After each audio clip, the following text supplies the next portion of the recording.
আহ, আমরা এটা দেখি যে সব ধর্মগ্রন্থে কিছু না কিছু অবিশ্বাস্য গল্প থাকে। যেমন ধরেন, কোরআনে আছে যে আবাবিল পাখিরা যুদ্ধক্ষেত্রে শত্রুদের উপরে পাথর ফেলছে, আর এইসব গল্প, এই গল্পগুলো বিশ্বাস করা বেশ শক্ত। এটা আমার প্রথম প্রশ্ন। ভাই, আপনি প্রশ্ন করলেন কোরআনের কিছু কথা যেন পাখি উপর থেকে পাথর ফেলছে, সূরা ফিলের কথা। সূরা ফিলের 1 থেকে 5 নম্বর আয়াত। এরকম আরো অনেক আয়াত আছে।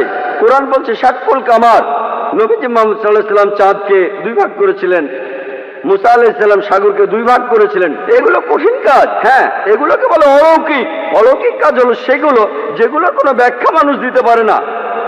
মানুষের পক্ষে চাঁদকে 2 ভাগ করে ফেলা এটা অসম্ভব। আবার কোনো মানুষ সাগরকে 2 ভাগ করে ফেলবে, তার মধ্যে রাস্তা থাকবে, এটাও অসম্ভব। তাহলে এগুলোকে বলা হয় অলৌকিক। শুধুমাত্র ঈশ্বরই এটা পারেন, আপনি আমি পারবো না। আমরা এই কাজের ব্যাখ্যা দিতে পারবো না। আমরা শুধু একটা উপায় এটা প্রমাণ করতে পারি, যদি সেই সময়ে ফিরে যায়।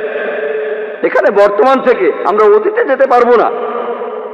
3000 বা 4000 বছর আগে গিয়ে আমরা দেখতে পারবো না মুসা আলাইহিস সালাম সাগরকে ভাগ করেছিলেন কিনা। তাহলে কি করব? এই অলৌকিকগুলো আমরা অতীতে গিয়ে পরীক্ষা করতে পারছি না।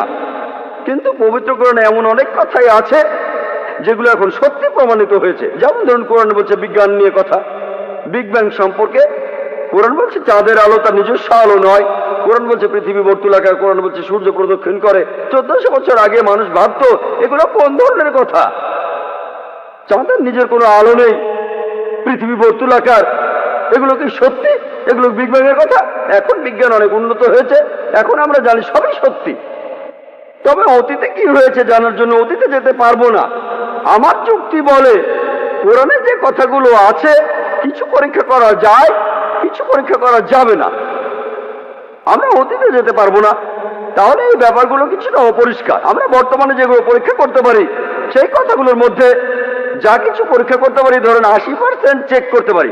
আমার যুক্তি বলে 80% কোরআনে যে কথাগুলো আছে পরীক্ষা করতে পারি, সেগুলো একেবারে 100% সঠিক। যেগুলো আমরা চেক করতে পারি তার মধ্যে 1%ও ভুল নেই। যদি বলেন এমন ঘটনা ঘটেনি, শুধু অতীতে গেলেই সেটা প্রমাণ করতে পারবেন। যদি কোরআন বলে মুসা নবী সমুদ্রকে 2 ভাগ করেছিলেন, এটা ভুল, সেটা প্রমাণ করতে পারবেন না, সঠিকও প্রমাণ করতে পারবেন না। অতীতে যেতে পারবেন না। আমরা 3-4 হাজার বছর আগে ফিরে যেতে পারি না।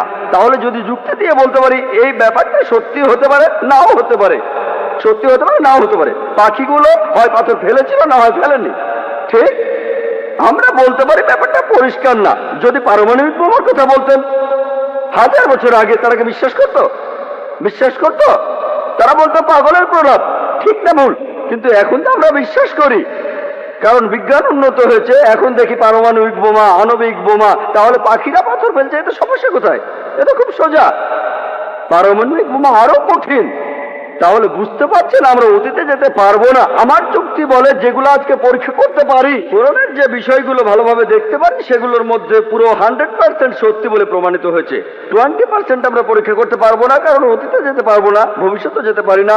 বেহেশত আর দোজখের অস্তিত্ব বৈজ্ঞানিকভাবে প্রমাণ করতে পারবো না। হয়তো বলবেন যে ভাই জাকির, আপনি একজন ডাক্তার, কিভাবে বেহেশত দোজখ বিশ্বাস করেন? আমি বলি এটা 20% অস্বচ্ছ অংশের কথা। আমার যুক্তি বলে যখন 80% কোরআনের যতখানি আমরা চেক করতে পারি এগুলো 100% সত্যি বলে প্রমাণিত হয়েছে, সেখানে 0.1%ও ভুল নেই। আমার যুক্তি বলে এই 20%ও ইনশাআল্লাহ আল্লাহ চাইলে সেটাও সত্যি প্রমাণিত হবে। হয়তো ভবিষ্যতে বিজ্ঞান উন্নত হবে, 20 বছর 50 বছর পরে আমরা পরকালের জীবন সম্পর্কে জানতে পারবো, আমরা বেহেশত দোজখ সম্পর্কে জানতে পারবো। আমার যুক্তি বলে এটা যুক্তিপূর্ণ বিশ্বাস যে কোরআনের 0.00001%ও ভুল প্রমাণিত হয়নি।